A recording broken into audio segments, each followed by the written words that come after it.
আসসালামু আলাইকুম। আশা করি আপনারা ভালো আছেন। আমিও আপনার দোয়া এবং ভালোবাসায় আমিও ভালো আছি। আজকে আপনাদের যে বিষয়টা নিয়ে কথা বলবো, একটা চাষ বিষয়। আপনারা অনেকে বলেন যে কোনভাবে কোন চাষ করব। আসলে সেই বিষয়ে একটা কথা, কারণ একের ভিতর ২ এরকম চাষ না করলে আমাদের চাষীদের এখন আর লাভজনক হচ্ছে না। সেজন্য আমরা একটা জিনিস দেখাতে চাচ্ছিলাম। এটা উম এ এই জমিনটাতে আসছি, এটা আমার আরেকটা নতুন বাগান। এখানে মূলত আসলে পেয়ারা বাগান ছিল। ওখান থেকে পেয়ারা বাগান উঠায় দিয়ে পেয়ারা বাগান ৫ বছর বয়স হয়ে গেছিল। পেয়ারা বাগানটা উঠায় দিয়ে আমরা এখানে পেঁপে চাষ করতেছি। তো পেঁপে চাষ করতেছি, পেঁপের যে একটা খরচ আছে, আনুষ্ঠানিক একটা খরচ আছে যেটা, সেই খরচটা তো বের করতে হবে। এই সুবাদে আমরা কি করলাম, এখানে এটা দেখতে পাচ্ছেন, এখানে আমরা কপি চাষ করলাম। দেখতে পাচ্ছেন এটা হলো কপি চাষ করতেছি আমরা। এই কপিটা আসলে মূলত এই কপি কিন্তু হয়তো আপনারা ভাববেন কপি চাষ করছেন, কপিতে আবার কি? বর্তমান কিন্তু বাজারে কপি ৳৫ ৳১০ পাওয়া যায়। কিন্তু আসলে এই কপিটা কিন্তু সেই কপি না। এই কপিটা মূলত আসলে পাপন কালারের কপি, এবং কিছু পরিমাণ পাপন কালার, কিছু হলুদ কালার এবং কিছু বকলি। আমরা কিন্তু আসলে আমাদের যে সাদা কপি এটা চাষ করি নাই। কারণ ওটা চাষ করলে এখন বাজারে মূল্য হবে না। এই কপিটা গতবার বিক্রি হয়েছে ৳৪০ থেকে ৳৫০ পিস। যারা কিনছেন এবং যারা বাজার জানেন এবং যারা রোপণ করছিলেন, তারা অবশ্যই অবগত আছেন এই বিষয়টায়। আপনারা জানেন যেটা আসলে মূল্য কত ছিল। এইজন্যই আমরা করলাম যে এবছর আমরা এটা চাষ করব। তো আমি এই একটু হয়তো লাভ লসের হিসাবটাই আসেই যায় যে এখানে চাষ খরচ এবং লাভ খরচ, লাভ ক্ষতি কি ব্যাপার-স্যাপার যে থেকে যায়।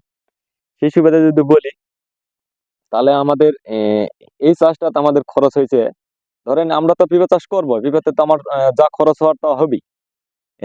এটা ওই খরচটার মধ্যেই বাড়তি একটা ফসল, সেটা হলো আমাদের কপি। আমাদের কপিটা শুধু বাড়তি খরচ হয়েছে সেটা হলো বীজ।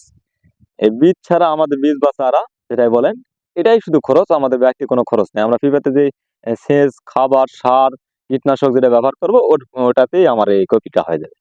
যদি কপিটা হয় আমার এখানে মোটামুটি ধরেন যে এটা মাটি হলো, আমার যে জমিটাতে আমরা বসে আছি, এই জমিটার বাগানটা আসলে মূলত হলো আমরা ২.৫ বিঘা বলি। অর্থাৎ যদি শতাংশে বলা হয়, তাহলে মোটামুটি ধরেন ৫০ শতকের মতো।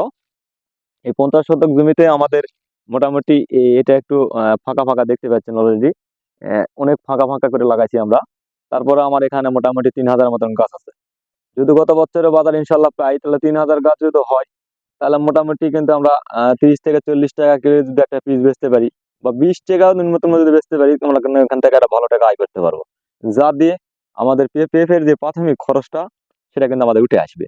এবং জমির একটা ভাড়া ব্যাপার-স্যাপার আছে, সেটাও উঠে আসবে। তাহলে আমরা যদি খরচ কমায় ফেলতে পারি, আমাদের লাভ অবশ্যই হবে। অনেকে বলে যে আসলে পেঁপে চাষ করলাম, একটা গাছ চারা কিনলাম, এখানে খাবার দিলাম, জমি ভাড়া নিলাম, আবার এখানে খুঁটি ব্যবহার করলাম, তাহলে আমাদের কি লাভ হবে? আসলে লাভ করতে হবে। লাভ এমনি, এমনি হয় না। লাভ সিস্টেমে করতে হয়। তাহলে এখানে যদি আমি এই খরচটা উঠাই ফেলাতে পারি, তাহলে কিন্তু এখন একটা জিনিস দেখেন, আমার এই পেঁপে চাষটা নিয়ে যদি কথা বলি, তাহলে এই পেঁপে চাষটা কিন্তু আমার ফ্রি হচ্ছে। একবার পুরোটাই ফ্রি হয়ে যাচ্ছে। যেহেতু ফ্রি হয়ে যাচ্ছে, সেহেতু তো আমার পুরোটাই লাভ হচ্ছে। এখানে একটা গাছে হয়তো ৳১০০ বা ৳১৫০ এরকম খরচা পড়ে যাবে। আমার ওখান থেকে যদি আসে যায়, ৳১০০ ৳১৫০ যদি খরচা হয়, একটা হিসাব করে দেখেন যে পাশে ১, ২, ৩, ৪ এরকম ৪ টা গাছ হলে আমার মনে করেন যে ধরেন যে ৳৩০ হয়, ৪ ৩০ ৳১২০। আমার মোটামুটি এই পেঁপের গাছটা ফ্রি হয়ে গেল। যেহেতু পেঁপের গাছটা ফ্রি হয়ে গেল, তাহলে আমার পুরোটাই এই পেঁপের গাছটা চাষে কিন্তু লাভ হওয়া সম্ভব। আসলে এইভাবে চাষ করতে হবে। এইভাবে যদি চাষ করি আমরা, তাহলে আমাদের লাভ অবশ্যই হবে। লস হওয়ার কোনো সম্ভাবনাই নাই। আশা করি মোটামুটি অল্প কথায় আমি, আপনারা জানেন আমি একজন কৃষক মানুষ। আমি কোনো ইউটিউবার না, আমি কোনো সাংবাদিক না। আপনাদের অ্যা কিছু জানানোর জন্য আমার এই অনলাইনে আসা। আসলে মূলত আমি কথা ওইভাবে বলতে পারি না। আপনারা আমার কথার যদি কোনো ভুল ত্রুটি হয়ে থাকে, আপনারা ক্ষমা দৃষ্টিতে দেখবেন। আর আমাদের এই ছোট্ট চ্যানেলের পাশে থাকবেন। আপনাদেরকে সহযোগিতা করার জন্য আমি কিছু তথ্য আমি যেটা জানি সেটা দেওয়ার চেষ্টা করব। এবং আমার যদি ভুলভ্রান্তি যেটা হবে সেটা আপনারা আমাকে জানাবেন। আমার ফোন নাম্বার থাকবে ডেসক্রিপশন ডেসক্রিপশন বক্সে ফোন নাম্বার থাকবে, এবং আমাকে কমেন্ট করে জানাবেন যে আসলে ভাই আপনার এভাবে না, এভাবে, এভাবে না, এভাবে। আমার যেটা মানে ভুল হবে সেটা আপনারা জানাবেন, এবং আমার কাছ থেকে যদিও আমি কিছু জেনে থাকি সেটা আপনারা হয়তো পাবেন। এই জন্য আরকি অনলাইনে আসা। তো মূলত অনলাইনে এখন ভালো জিনিসও পাওয়া যাচ্ছে, খারাপ জিনিসও পাওয়া যাচ্ছে। আমি যাক খারাপটা নাই বলি, কারণ খারাপটা অবশ্যই আপনারা বুঝেন। ভালোটা বলার চেষ্টা করি, কারণ আমি উম যেটুক চাষ করি আমার চাষাবাদটাই শুধু আপনাদের মাঝে তুলে ধরার চেষ্টা করি। আর আরেকটা কথা না বললে হলো, এই চারাটা যেটা দেখতে পাচ্ছেন এটা কিন্তু আমাদের সাইজ, যেটা আগের পূর্বে বলেছিলাম। আমাদের এই চারাটা আল্লাহর রহমতে আমরা তৈরি করতেছি এখন অরিজিনাল সেই। আমি এই চারা গতবারে কিনে কিছু প্রতারণা হয়েছিলাম।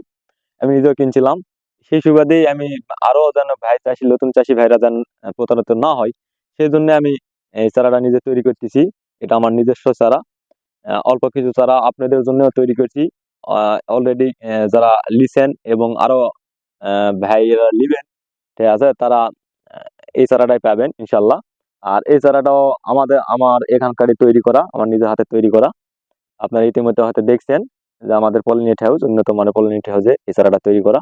এই চারাগুলো ইনশাআল্লাহ আগামীতে পাওয়া যাবেন আমার কাছে, সবই পাওয়া যাবেন। এবং এই চাষের আজকে বললাম, এই চাষটার কতটুকু লাভ করলাম, কতটুকু লস করলাম, সেই বিষয়টা আমি যখন এটা হারভেস্ট করব তখন আবার একটা ভিডিওর মাধ্যম দিয়ে ইনশাআল্লাহ আপনাদের জানাবো। সবাই ভালো থাকবেন। সকলকে ধন্যবাদ। আসসালামু আলাইকুম।